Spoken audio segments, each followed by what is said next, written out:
ತಡರಾತ್ರಿಯಲ್ಲಿ ಪಹಲ್ಗಾಮ್ನಲ್ಲಿ ನರಮೇಧ ಮಾಡಿರ್ತಕ್ಕಂಥ ಉಗ್ರರ ನೆಲೆಗಳ ಮೇಲೆ ಭಾರತೀಯ ಸೇನೆ ಅಟ್ಯಾಕ್ ಮಾಡಿದೆ. ಸುಮಾರು 8-9 ಕಡೆಗಳಲ್ಲಿ ಅವರ ನೆಲೆಗಳನ್ನು ಉಡಿಸಿ ಮಾಡುವಂಥದ್ದು ಏನು ಸುದ್ದಿ ಬಂದಿದೆ. ಇದಕ್ಕಾಗಿ ನಾನು ಹರ್ಷಿಸ್ತೇನೆ ಮತ್ತು ನಮ್ಮ ಸೈನಿಕರನ್ನು ಅಭಿನಂದಿಸ್ತೇನೆ.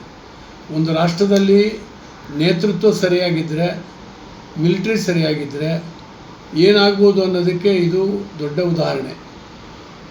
ಇತ್ತೀಚೆಗೆ ನಡೆದಂಥ ಯಾವುದೇ ಭಾರತಕ್ಕಾದಂಥ ಒಂದು ಚಿಕ್ಕ ಅಪಮಾನವನ್ನು ನಾವು ಸಹಿಸೋದಿಲ್ಲ, ವಾಪಸ್ ಏಟು ಕೊಡಲಿಕ್ಕೆ ಬರ್ತದೆ ಅನ್ನುವಂಥದ್ದನ್ನ ತೋರಿಸ್ಕೊಟ್ಟಿದ್ದೇವೆ. ಹಿಂದೆ ಉರಿಯಲ್ಲಿ ಆಗಿರ್ತಕ್ಕಂಥ ಕೃತ್ಯ ಇರ್ಬೋದು, ಮೊನ್ನೆ ಪಹಲ್ಗಾಮ್ನಲ್ಲಿ ಆಗಿರ್ತಕ್ಕಂಥ ಕೃತ್ಯ ಇರ್ಬೋದು. 26 ಜನ ಮಹಿಳೆಯರ ಎದುರುಗಡೆನೇ ಅವರ ಗಂಡಂದರನ್ನು ಕೊಂದು ಅವರ ತಿಲಕವನ್ನು ಅಳಿಸಿರ್ತಕ್ಕಂಥ ಆ ಭಯೋತ್ಪಾದಕರ ಮೇಲಿನ ಈ ದಾಳಿಗೆ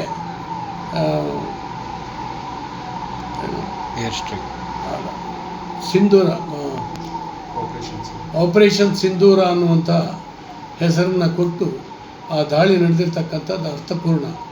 ಒಂದು ಮಹಿಳೆಯರ ಹಣೆಯಲ್ಲಿರುವಂಥ ತಿಲಕವನ್ನು ಅಳಿಸಿದ್ರಿಂದ ಈ ಹೆಸರು ಅನ್ವರ್ಥ. ಇನ್ನೊಂದು ಭಾರತ ಮಾತೆಯ ನಿಜವಾದ ಸಿಂಧೂರ ಜಮ್ಮು ಕಾಶ್ಮೀರವೇ. ಅಲ್ಲಿ ನಡೀತಾ ಇರ್ತಕ್ಕಂಥ ಅನೇಕ ಈ ಕುಕೃತ್ಯಗಳನ್ನು ಮೆಟ್ಟಿ ಮೀರುವಂಥ ಅವಶ್ಯಕತೆ ಇದೆ. ಭಾರತದ ಎಲ್ಲ ಸೈನಿಕರ ಜೊತೆಗೆ ನಾವಿದ್ದೇವೆ ಅಂತೇಳಿ ಹೇಳಿ ನಾವೆಲ್ಲರೂ ಕೂಡ ಬೆಂಬಲವನ್ನು ಕೊಡಬೇಕಾಗಿದೆ. ಜಾತಿ, ಧರ್ಮ, ರಾಜಕೀಯ ಎಲ್ಲವನ್ನೂ ಮೀರಿ ರಾಷ್ಟ್ರಕ್ಕೋಸ್ಕರ ಈ ಸಂದರ್ಭದಲ್ಲಿ ಕೇಂದ್ರ ಸರ್ಕಾರದ ಜೊತೆಗೆ, ಮೋದಿ ಸರ್ಕಾರದ ಜೊತೆಗೆ ನಾವೆಲ್ಲ ಕೈ ಜೋಡಿಸಿ ಬೆಂಬಲವನ್ನು ನೀಡುವಂಥ ಅವಶ್ಯಕತೆ ಇದೆ. ನಮ್ಮ ಸೈನಿಕರು ಧೈರ್ಯವಾಗಿ ಮುನ್ನುಗ್ಗಲಿ. ಇನ್ಮೇಲೆ ಯಾವುದೇ ರೀತಿಯ ಆತಂಕಗಳು ಭಾರತಕ್ಕೆ ಬಾರದೇ ಇರಲಿ.